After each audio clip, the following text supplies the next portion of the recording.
नमस्कार मित्रांनो, लग्नानंतर होईलच प्रेम मालिकेत रम्याने आता खूप मोठा डाव खेळलेला आहे. इकडे काव्या आणि पार्थ डायनिंग टेबलवर बसलेले असतात आणि ते गप्पा मारत असतात आणि काव्या म्हणत असते पार्थला, एवढंसं बाळ किडनॅप झाले हे ऐकूनच त्यांच्या आईबाबाची काय अवस्था झाली असेल. आणि पार्थ म्हणत असतो, हो ना, पण तुम्ही तुमचा नाश्ता नका स्किप करू, असं म्हणून पार्थ तिला भरवत असतो. आणि तेवढ्यातच रम्या तिकडून आलेली असते आणि ती लांबूनच त्या दोघांना पाहत असते. आणि काव्या म्हणत असते, पार्थ, आपल्या दोघाला बाहेर कुठेतरी असं डेटवर जाण्याची गरजच नाही आहे ना. आपण फक्त समोरासमोर बसलो तरीसुद्धा आपल्या प्रेमाच्या हिटने इथल्या सगळ्या कॅन्डल्स पेटतील. आणि पार्थसुद्धा हो म्हणतोय. त्या दोघांमध्ये हे रोमॅन्टिक क्षण सुरू असतात. आणि तेवढ्यातच रम्या पाहत असते लांबून आणि ती म्हणते, हसायला येते ना या दोघांना, पण आता थोडाच वेळ. आता रम्या काय करणार हे खूपच पाहणं इंटरेस्टिंग राहणार आहे बरं का मित्रांनो. इकडे आनंद निवासमध्ये नंदिनी आणि जीवा आलेले असतात आणि तिकडे नैना नावाची एक महिला आलेली असते आणि ती खूप रडत असते. आणि नंदिनी तिला म्हणते, नैनाताई रडू नका ना, आपण करू ना काहीतरी. आणि नंदिनी म्हणते, तुला आई म्हणून खंबीर राहावं लागेल, तू बोल काहीतरी, तुला जे काही बोलायचं आहे ते बोल, तू बोलली नाहीस तर कसं कळणार आहे आम्हाला.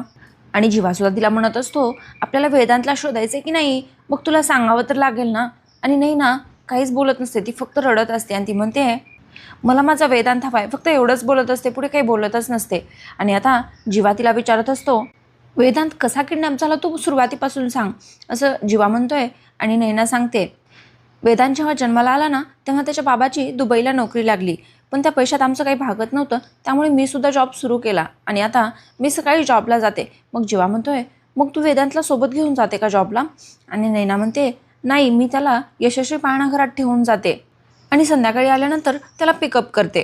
ती म्हणते, सँडीला हे अगोदर आवडत नव्हतं, पण आमच्याकडे काही पर्यायच नव्हता, त्यामुळे मला त्याला पाळणाघरात ठेवावंच लागलं. आता नैना सांगते की आम्ही गार्डनमध्ये बसलो होतो आणि तिथे एक वयस्कर बाई येते. ती म्हणत होती, इथे जवळच एक अत्तर बनवण्याची कंपनी आहे आणि तिथेच मी काम करते, खूप छान अत्तर असतात, हे घ्या, लावून बघा आणि आवडलं तरच घ्या, असं म्हणून नैनाला जबरदस्तीनेच ते अत्तर त्या बाईने दिलेलं असतं. आणि त्या बाई नैनाला म्हणत असतात, अगं, मुलाला पाळणाघरातून घेऊन आलीस ना, दमली असशील, आणि हे अत्तर लावल्याने तुला फुलांच्या बागेत उभं राहिल्यासारखं वाटेल बघ, असं म्हणून नैना नको म्हणताना सुद्धा ती बाई अत्तर देतच असते. आता ती नैनाच्या हातावर अत्तर लावते आणि नैनाला वास घ्यायला सांगते. नैना घेते सुद्धा आणि नैना म्हणते, खूपच छान अत्तर आहे हो. आणि ती बाई म्हणते, अगं घे घे, मग आणखी एकदा वास घे. आणि दुसऱ्यांदा वास घेतल्यानंतर नैना मात्र बेशुद्ध पडलेली असते. आणि त्यानंतर त्या बाईने वेदांतला लॉलीपॉप दाखवून त्याला तिथून घेऊन गेलेली असते. आता यापुढे काय झालं हे नंदिनी आणि जीवा नैनाला विचारत असतात, पण नैनाला मात्र याच्या पुढचं काही आठवत नसतं. ती म्हणते, याच्यानंतर मी बेशुद्ध झाले आणि मला जेव्हा जाग आली ना त्यावेळेस वेदांत तिथे नव्हताच आणि ती बाईसुद्धा नव्हती. आता मात्र नैनाला खूप राग आलेला असतो. ती म्हणत असते, आता जर मला ती बाई भेटली ना तर तिला सोडणार नाही मी. आता इकडे काव्या किचनमध्ये कलिंगड कापत असते आणि तेवढ्यातच तिथे रम्या आलेली असते. आणि आज काव्या खूप खुश असते, गाणं गुणगुणत ती कलिंगड कापतच असते. आणि रम्या होऊन तिला म्हणते, अरे वा, आज मूड छान दिसतोय मॅडमचा, चक्क गाणं गुणगुणतेस तू आज. आणि रम्या काव्याला म्हणते, तुझ्याकडे बघून असं वाटतंय ना, इतके दिवस ना तुझ्या डोक्यावर काहीतरी ओझं होतं, मनावर असं काहीतरी ओझं होतं आणि आज ते उतरल्यासारखं वाटतंय, असं काही झालंय का, असं थोडंसं डाऊटफुली ती विचारत असते काव्याला. आणि काव्या म्हणते, हो, असंच काहीसं नाही, म्हणजे ताईशी बोलून थोडंसं कन्फ्युजन दूर झालं आहे माझं, असं म्हणते. तेवढ्यातच रम्या तिला विचारते, कन्फ्युजन, कसलं कन्फ्युजन. पण काव्या मात्र तिला काही सांगत नाही. ती म्हणते, नाही गं, असंच, असं म्हणून तिला टाळते. आणि रम्या म्हणते, आज घरामध्ये कोणी दिसत नाही ना, खूप शांतता आहे. आणि काव्या म्हणते, हो, मग सगळे कामाला गेले सुद्धा आणि मी सुद्धा आत्ता अभ्यासाला बसणारच होते, पण तेवढ्यात म्हणलं कलिंगडाचा ज्यूस प्यावा, ताईने सांगितलंय ना. आणि आता रम्या म्हणते, तुझ्या ताईला तुझी खूपच काळजी आहे ना. आणि काव्या म्हणते, हो, मग माझ्या ताईला माझी खूप काळजी आहे आणि मलासुद्धा तिची खूप काळजी आहे आणि ताई माझ्यासाठी बेस्टच विचार करते, त्यामुळे सगळ्यात शेवटी ही काव्या ताईचंच ऐकते. आता रम्या म्हणते, मी खरं तर आज माझ्या एका मैत्रिणीला बोलवणार होते, पण राहू दे, तुला पण अभ्यास आहे ना.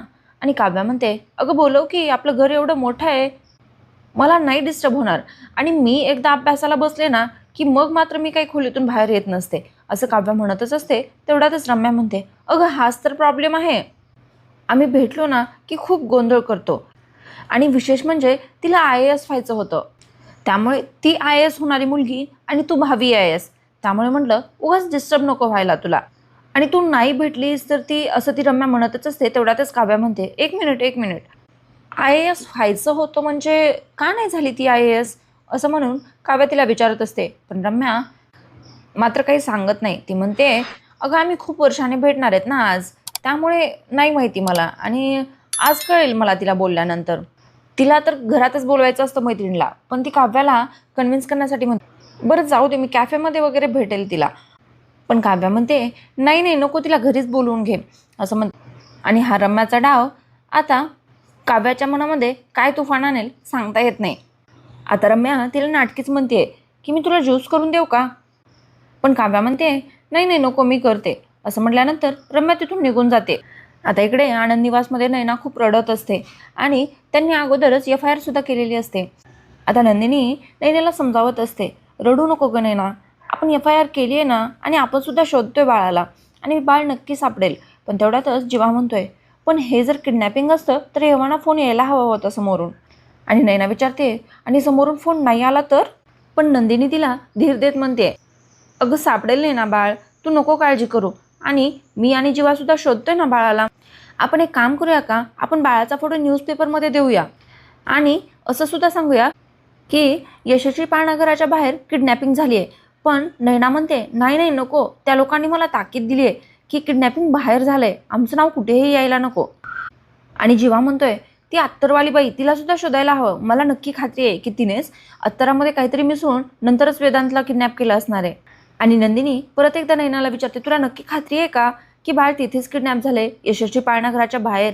आणि नैना म्हणते, हो. मग जीवाला नंदिनी म्हणते की आपण दोघे जाऊन तिथं चौकशी करूयात, बघूया तरी ती बाई नेमकी आहे कोण. असं म्हटल्यानंतर जीवा आणि नंदिनी तिकडे त्या बाईचा शोध घेण्यासाठी गेलेले असतात. इकडे रम्याची मैत्रीण घरी आलेली असते आणि तिला रम्याने ज्यूस दिलेला असतो. ती ज्यूस पिऊन ती म्हणते, छान वाटलं अगं, पोरांचं उरलं सुरलं खाऊन कंटाळा आला होता. आणि तिला बघून रम्या म्हणते, रश्मी तू अजूनही तशीच फनी आहेस ना. आणि रम्याची मैत्रीण म्हणते, हो म्हणूनच जिवंत आहे मी. आता रम्या म्हणते, हो पण त्या ज्यूससाठी तू मला नाही तर काव्याला थँक्यू म्हण. आणि ती मैत्रीण म्हणते, ओ तर मग भावी आई काव्या. आणि रम्या हो असं बोलते, आणि तेवढ्यातच तिथे काव्या आलेली असते. आता रम्या काव्याची आणि रश्मीची एकमेकींची ओळख करून देते. आणि रश्मी म्हणत असते की माझा आवडता सब्जेक्ट इकॉनॉमिक्स आणि एन्व्हायरमेंट आहे, तुझा फेवरेट सब्जेक्ट कुठला आहे, असं ती काव्याला विचारत असते. आणि काव्या म्हणते, माझा हिस्ट्री आणि करंट. त्यानंतर ती रश्मी म्हणते, ओ दोन एकदम वेगळी टोकं आहेत नाही का. आणि काव्या म्हणते, नाही तसं आपल्याला वाटतं, मला असं वाटतं की इतिहास परत घडतोच, फक्त तो आत्ता घडतो, त्यामुळे आपण त्याला करंट अफेअर्स म्हणतो. काव्याचं हे बोलणं ऐकल्यानंतर रम्या आणि रश्मी तिच्यासाठी टाळ्या वाजवतात. आणि त्यानंतर रश्मी तिच्याजवळ जाऊन म्हणते, होणार, काय सॉलिड आहे ग ही, होणार, तू IAS नक्की होणार. आणि काव्या रश्मीला विचारत असते, तू का नाही IAS परस्यू केलं. तर मग रश्मी सांगते, केलं ना, I for Ishan, S for Samar. आणि त्यानंतर हे मात्र काव्याला काही कळलेलं नसतं. आणि काव्या म्हणते, म्हणजे मला नाही कळलं. आणि मग रश्मी सांगते, माझी 2 मुलं ईशान आणि समर, एकाचं वय वर्ष 4 आणि एकाचं 2. ती म्हणते, तुला सांगते, ईशान पोटात असताना मी स्वप्न पाहिलं होतं की मी IAS होणारच, पण आई कॅटेगरीला हा ऑप्शन नसतोच. पोरांचं बोट मुठीत धरताना IASच्या स्वप्नांचा हात कधी सुटला काही कळलंच नाही. हे ऐकल्यानंतर काव्या परत कन्फ्यूज झालेली असते. आणि रम्याला हेच हवं होतं. तिचा हाच डाव होता की रश्मीला बोलवून काव्याचा आई होण्यासाठीचा निर्णय बदलायचा. काव्यासोबत रम्या खूप मेंटली खेळत असते. आता इकडे पाळणाघराच्या एरियामध्ये जीवा आणि नंदिनी त्या बाईला शोधत असतात आणि त्यांना काही हाती लागतच नाही. त्यानंतर जीवा नंदिनीला विचारतोय, तुझ्या हाती काही लागलं का. आणि नंदिनी म्हणते, नाही हो, अशी अत्तर विकणारी बाई इथे कोणी पाहिलीच नाही. आणि जीवासुद्धा म्हणतोय, वयस्कर बाईही दिसली नाही आणि वेदांतसुद्धा दिसला नाही कोणाला. आणि तेवढ्यातच नंदिनीचं लक्ष तिथल्या CCTV कॅमेऱ्याकडे जातं. ती म्हणते, पण जे माणसांना नाही दिसलं ते कॅमेऱ्यामध्ये नक्कीच कैद झालं असेल. आणि तिच्याकडे बघून जीवा म्हणतोय, वा काय नजर आहे तुझी. आता इकडे काव्या परत कन्फ्यूज झालेली असते आणि ती रश्मीला म्हणते, म्हणजे तुला काय म्हणायचंय, दोन्ही एकत्र होऊच शकत नाही का, म्हणजे बाळ आणि अभ्यास होऊच शकत नाही का एकत्र. आणि रश्मी तिला म्हणते, नाही होऊच शकत नाही, आपण पण माणसं आहोत ना गं, आपण पण थकतो. मी मोठ्या हिरिरीने सकाळी ठरवायचे की आज पूर्ण ठरवल्याप्रमाणे अभ्यास करायचा, पण नाही, होतच नाही. आणि मग रम्या म्हणते, अगं मग ईशानच्या जन्मानंतर तू ट्राय केलं नाहीस का?